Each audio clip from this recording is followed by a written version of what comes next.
High school hoop season heating up tonight with the ladies in the MAC tipping off conference play this evening. Let's start at Davenport North. The Lady Wildcats hosting North Scott. Home team with a great start. Journey Houston with the steal. She goes coast to coast for the lay-in. The freshman gives the Cats the early lead. Then in transition, it's Houston again, this time finding Mariah Thompson for two more.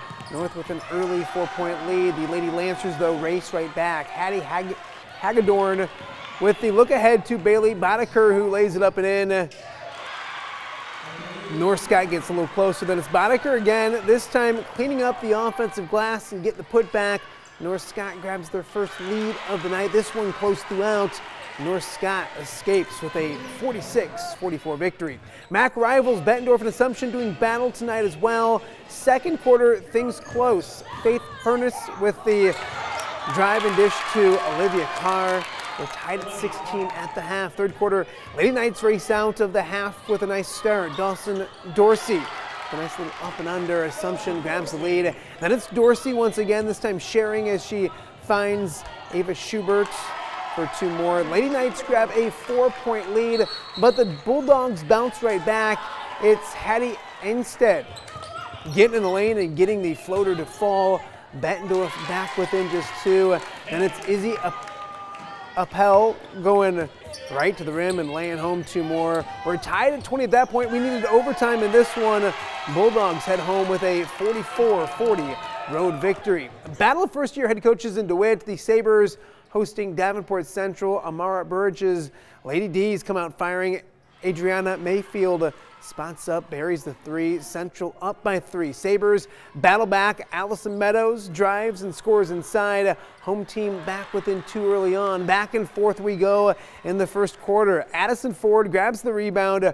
Her putback doesn't go, but it's Anaya Smith grabbing another rebound, putting it back up and in. Central still up by 2. Sabres race right back. Taylor Veach finds Reagan Hoffer for the bucket. Pretty reverse lay-in. We're tied at 8 at that point. The Sabres would battle. They get their first MAC victory in a close one, 52-48 in your final score. Elsewhere in the MAC, Pleasant Valley leaves Muscatine with an 11-point victory, and it's Clinton edging West 41-38.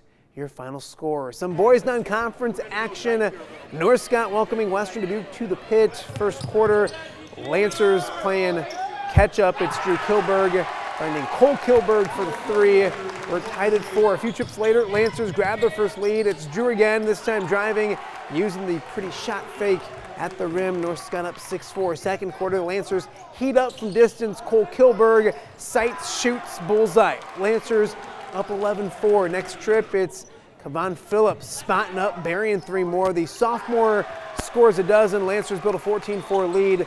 North Scott wins their opener 47-40, your final score. Some boys scores from Illinois. Sherrard Best, Wethersfield, Princeton cruises past Alleman. The Iowa football team continues to prepare for Michigan and the Big Ten championship game this weekend in Indianapolis. Today, the Hawkeyes made official what we've already expected. Spencer Petras is Iowa's starting quarterback once again. The Hawkeyes will be going back to Petras for the second time this year. Of course, he played in the second half this past weekend in Lincoln. The junior getting the nod over Alex Padilla, who started the last 3 games for the Hawkeyes. Petras is back to full health and is 12-4 as a starting quarterback in his career for the Hawkeyes. All factors in Kirk Ferentz's decision. It was a gut feeling Saturday. We just kind of went with it, and we'll continue to do that moving forward. But we'll start the game with Spencer. I thought he did a good job, and he's done a lot of good things here over 2 years right now, and we haven't forgotten about that at all. One thing we want to make sure Alex understood was that we didn't want him looking over his shoulder, and same thing for Spencer. Whoever's in there's got to play, and then we'll handle as we went and or as we go. We don't want a guy looking over the shoulder or start that kind of situation. That's not good for anybody, I don't think. The way I see it, I got hurt. Alex stepped in, did a really good job. I just think at this time of the year, it's not as much a competition. That more takes place in fall camp. It's more so who can help the team win the best that week. And when I was hurt, that was certainly Alex. It seems like right now it's me, and I don't know. We haven't played the game yet, but competition is kind of the wrong word to put on it at this time of the year. There's no questions about Iowa's defense or special teams this season. This afternoon, Riley Moss was named the Big Ten's Defensive Back of the Year. Moss becomes the 5th Hawkeye to win the Tatum Woodson Award in just the past decade. Charlie Jones is the Big Ten's Kick Returner of the Year as well. It's Iowa and Michigan from Lucas Oil Stadium this Saturday evening. The Hawkeyes currently 10.5-point underdogs. More on that underdog role later this week right here on WQAD. And of course, we're loading up, we're packing up as well. Corey and I will be in Indianapolis on Saturday with full coverage. First time we've been there since 2015. The Hawkeyes coming up on the short end of that game. We'll see if we can get better results this weekend. Hopefully, Peters is full health, so Yes. hopefully we'll see what we see can if do. we can get the job done. All right.